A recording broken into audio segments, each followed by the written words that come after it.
Hi everybody, today I'm going to teach you how to go from bar chords to bebop.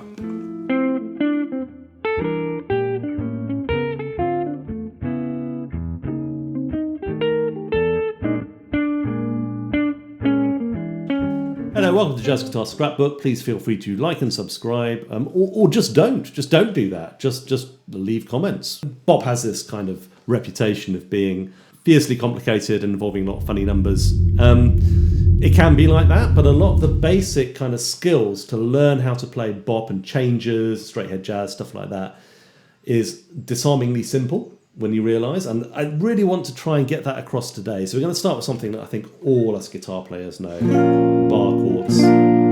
Right? And I think one conceptual leap that most people going from rock guitar and blues guitar and stuff like that, going into jazz, at least for me, it was true, one conceptual leap they have to make is to go from thinking of chords as separate to the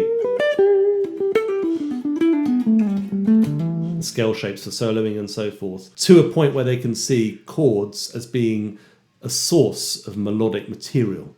So I'm going to give you, that's a bit abstract sounding maybe, so I'm going to give you a really clear example. So I start with a simple B flat minor chord, just on the first fret like that, just there.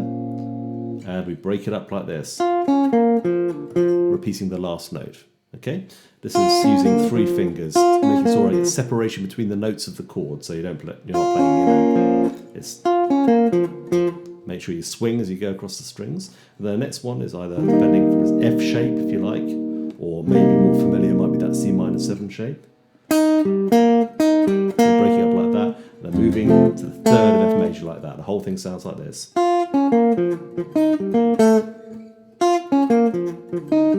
And that's the first phrase from the Charlie Parker tune segment. I'll give you another example.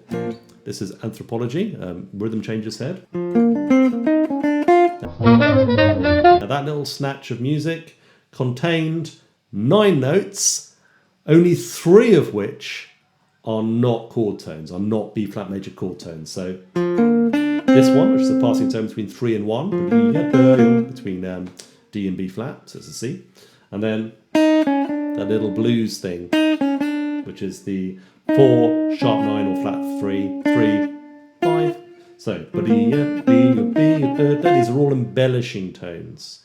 So you can take any of your chord tones and embellish them with either scale tones, and it's good to learn these scales around these shapes. So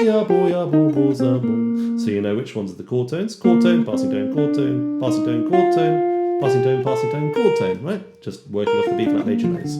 That's a really important thing. Actually, I was reading an interview with John Scofield, who was talking about how that's the basis of jazz. And I'm sure he'd be delighted to realise that I agree with him. But it's so true. And he said, chord scale theory, all that stuff's very good, but you've got to know how to link chord tones together with scale tones. And we can see it very clearly in these bop lines. Now, the thing that makes them sound like jazz, and not just, Bach or whatever, is the rhythm. And the rhythm is strong, right? For Anthropology, it's ba-dood ba ba-dood and dim bom, ba-ba-da, ba-dood and da ba-dood and da bom. Now, if you just play that and you know the head, you're going to hear the head. You're going to know what it is. If I sang ba-ba-dood, ba-ba-da, ba-da, ba-ba-dood ba-op, ba-ba-dood bom, you probably know what that was if you've played that tune, right? These bop heads they've got strong identity just from the rhythm. Second one goes ba-ba-doo ba ba-dood ba boom. Now, if you're not good at coming up with these rhythms off the top of your head, steal them, get them off a record. Right, okay, so you can decorate these with lower neighbour tones, half step below. Upper neighbour tones, usually they come from the scale.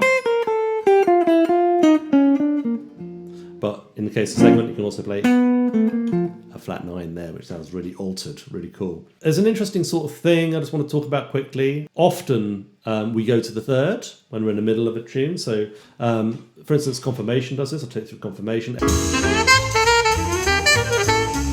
Major triad. Decorating 4th. Chromatically running up to the 3rd of E minor 7 flat 5. We're actually going to use a G minor shape for this. I'll go into a lot more depth in the handout, by the way, and there'll be a lot more information. I don't want to keep this video too long. I see this a decorated G minor arpeggio, a note out of A major, and then passing tone going to D minor. Now, each time it lands on the third. Third. Third. Third, right? So that's a really good way to practice. I'm taking something like Autumn Leaves.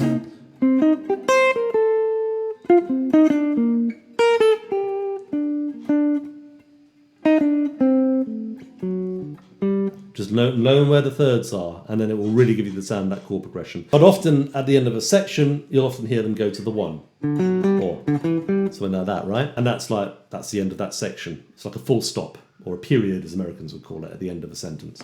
Lastly, there's substitute chords, and for instance, the one that everybody always talks about is a tritone sub. Let's do it in a major key, so C major.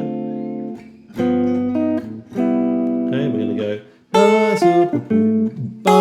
I'm using D flat over the G there. It's a beautiful altered tonality. Yeah, that's kind of like an end of section lick because I went to the one there, right? Here's another end of section lick. This is from Night in Tunisia. Okay, and there we've got a minor 2-5-1 and D minor. We're playing mostly off the E flat, beg your pardon, E flat major chord there, E flat bar chord. Yeah, don't be clever about the fingerings. Okay, and then we're going to go. We got that note a half step below the fifth, and then half step below the root D minor.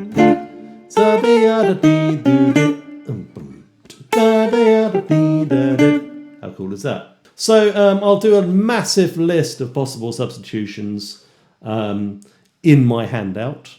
You can have a look at that if you want to learn more about these substitutions. It's the easiest way to get some of those more complex sounds, jazz harmony sounds, in your lines. But don't skimp on the basics, because the basics give you the technique to be able to use those. And a surprising amount of jazz material, jazz lines and so on, is actually based on the 1-3-5. This is something that Barry Harris is always actually keen to remind people. Triads are really important for playing bop, but everybody gets fixated on the seventh chords. Anyway, thanks for watching. See you on the next one.